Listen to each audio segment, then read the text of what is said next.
people here, they release their content like this festival every year. They drop it like that. And sorry, yeah, it's sad. If you want to be a creator, unless you are doing it for fun, I always say you need to identify what you want to do with this thing. If you want to do it for fun, then you can be doing the once every year content releases. But if you want to choose this as a career path, and you release content like you drop a video today, we will have to chase you for another video, then that is not what you're supposed to be doing. Stick to the 9 to 6 job. Maybe that is where you want to you will shine. Because content creation with me, consistency brought me here. And within a space of like 6 months, I was able to move from 10,000 subscribers to 100,000 subscribers. Because of consistency. Now, the consistency you will do now, it comes with people actually jamming your work. There are times you put out the content and people come like, no, this is not it. You have people trying to move to your content, tell you, say, nah, this thing that you are doing, it is not right. And they criticize whatever you put out there. By the end of the day, if you know what you want to achieve, you will continue doing it. I was with the phone, I was putting out about 4 videos in a day. And I was editing it on my phone. Sometimes you come to my room and my eyes all make red. You understand? But at that point, I needed to build audience. I needed to build my platform. I needed to build the numbers to get to this point. So if you are a YouTuber here and you don't have consistency on your chart, then please stop. Jaya, compared to Mafufobia.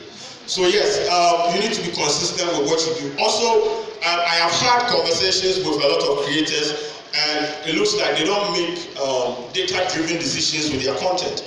And that is something that is very bad. Now, when you go to your metrics, it is on Facebook, Instagram, everywhere, you see a lot of information about how your content is performing. Now, there are people here, they've never even opened, all they check is the revenue. Yes, people only open the metrics to check their revenue, not look at where people are consuming their content from, the machines they are consuming their content from, the geographical locations and all those things. People don't do that. They open it and they are looking at the revenue. And if you don't make data-driven decisions with your content, that is going to be sad for you. With me, I know when you look at my content, so with this data and all those things, you would know about how your content is performing. I always tell people, content creation is more than just posting the video and going to sleep. We all can do that. I can just drop video. But you see, when you are starting this, you need to understand a lot. It is an art that you need to study. You need to understand metrics, platform dynamics.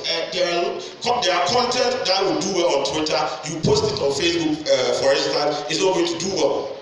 And there are some content you pick on Twitter, you try to recreate it on your YouTube channel, it's not going to work. So you need to understand platform dynamics. You need to use data to make decisions when it comes to content. Know where people are consuming your content from. Know the machines they are consuming your content from. Because I found out a lot of people consume my content from television. So if I'm doing logo placement for my video, I would know how to place it. So that when they open the content on a wider screen, you wouldn't have your logo pushed somewhere. These are some of the things you need to do. And you see, when you open the data, everything is there. YouTube, they have structured it in such a way that when you open it, you know, okay, I have about 10% of my audience coming from the US, 40% from Ghana, this and that. It is there, very simple. You use that data to make data-driven decisions when you are creating the content, so that you don't suffer. And also with the tag words like this, the tag words and all those things. At the end of every month, YouTube will pull in your tag words for you, like the most search tags and all those things. These are things you can use to make sure to optimize your search engine, optimize your search engine. So as a creator, as a YouTuber, you need to make data-driven decisions. You understand? With your content. Be deliberate at it, because if you don't do it that way, you will create a dope content, put it out there, you might post it at the wrong time, and the content will go out there and do not do well. That will discourage you. Because one thing where it affects, we say you put all your resources into a video, put it out there, and the numbers that you are expecting for the video, that is the most discouraging thing on earth. It's like, why am I even doing this? So if you don't want those things to happen to you, try to deliberate attempt to make data-driven decisions with your content, and that would help you. Also, this is something important to me. There are creators out there that have content in their draft and they don't want to post it because they are afraid of what maybe Kwadwo Sheldon from La Paz will say about the content. And that is the most pathetic thing you can do to yourself as a creator. Listen, I am one of the most abused creators in this country. But that will deter me from creating content. I wake up and I put, you see, when I used to do skit on Instagram, people said I wasn't funny. They were right. I wasn't. I had to find what would work for me. And if I listened to what people had to say about my craft, I wouldn't be standing here. I wouldn't have 6 people working for me, you understand? This is what you are supposed to do. People will come. They will come criticize. People will come and drop like the most demeaning comments in your comment section. And you see, as a creator, it depends on how you treat some of these things. You're not going to tell me that because someone is going to insult my head, I'm not supposed to post content. Really? Are you crazy? Nah. You will come and insult me. I'll find ways and means to monetize the insult that you are even throwing at me. And that is what I do. People compared me to all sorts of things, you understand? Like Kwadwo Sheldon, you look like the character from Akalaokwe. You look like the character from Angry Bird or something. You look like Shrek. You look like this. I will compile everything and make money out of it. You don't let what people are saying in the comment section get to you. Because the fact that you are putting your work in the public, it is occupational hazard. They are supposed to come for you. And so if you are going to listen to what people are saying and say, I have content, but I'm afraid to post it because someone really... So I should forgo all the money I can make on YouTube because someone is going to say something demeaning about me in the comment section. Nah, it doesn't work that way. So you need to, and you see, there are some people out there, they don't have the mental fortitude to do all these things. If you put it out there and people move to you and you feel like talking to people and all those things, that will give you some form of closure. Feel free and do it.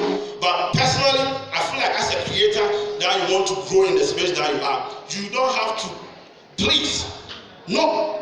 Not even one. If the comment is, constructive enough to help your work move forward in life, that is okay. But there are some people, they are agenda boys. There are people that are for violence. They will come for you. It is part of the job. That shouldn't deter you from posting content. Because if you don't post it, you are not going to gain it. So I've seen people like they are afraid of what people will say. Really? How? They can't do what? All they can do is to drop their comments, make fun of you, say whatever they have to say, and go and sleep. When they meet you in the real world, they can't even open their mouth. Why do you have to depend on that? I've met people that made fun of me on Twitter, and they go like, you want to take picture of me? Really? You are not doing that to me. So, as I said, if you want to listen to people and create content, see, you don't go move. Create the content, fire the content, be consistent at it. And you see, at some point, you get, right now when I drove you, Kwadwo Sheldon, you have improved, or you have done, about a month ago, people were dragging me in the gutters. They will come, your video quality, this and that, because I didn't stop. When they said my video wasn't quality enough, I invested in camera, I invested in human resources. I had to bring in people on board to prove you that this space, this is my career path, and I'm not going to let you tell me, say, because of 1 or 2 things, I'm going to, because if I leave YouTube, I'll be unemployed. Yes. And I don't want to be another statistic in the system like, bro, the government should give me work. No, I am creating job for the government. That is what I'm talking about. So, make nobody, don't let anybody from any, if you don't know the person, don't listen to them, because listen, it has gotten to a level where I am looking at expanding, going to other countries and all those things. I always tell people, if I listen to them, I wouldn't be here. I left OMG about 3 years ago. I've not worked for anyone. I've been able to make a living out of YouTube. And because of one comment, I should stop.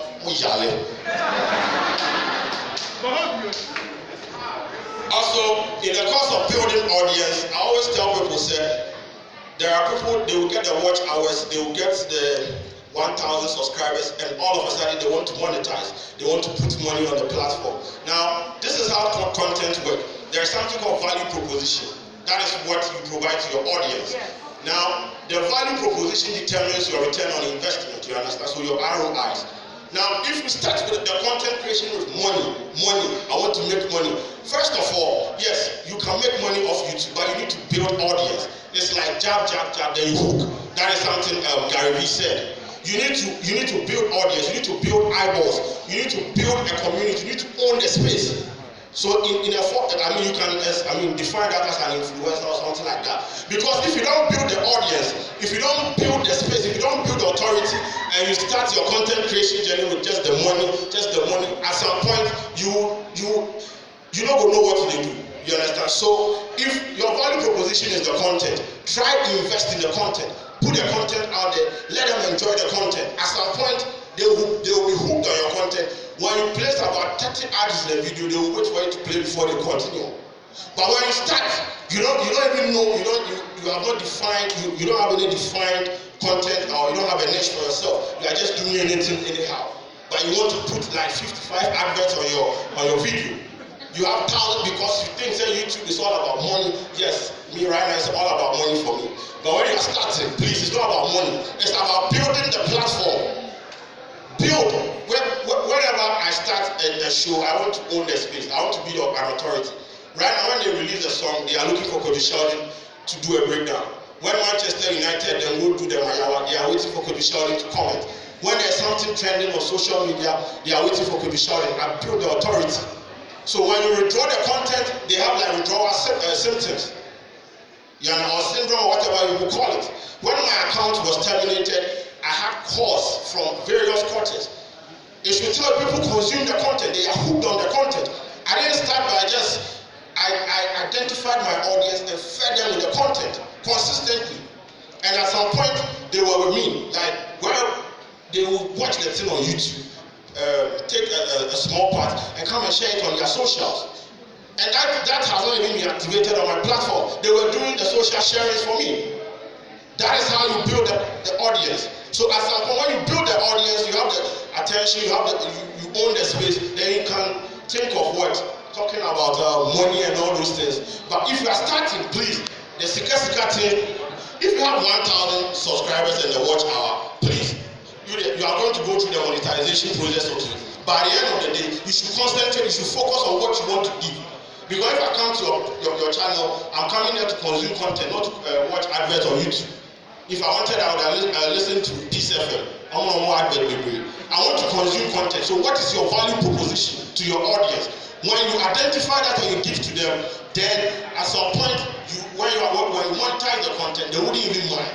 You understand? And you can do the monetization through the merchandise and all those things. So please, the money be too much. Everybody, how do I make money from YouTube? How do I? You can make money. By the end of the day, what are you providing to your audience? If you don't have it, you don't have money. Because YouTube works with content, and they monetize the content to pay you. So if you don't have it,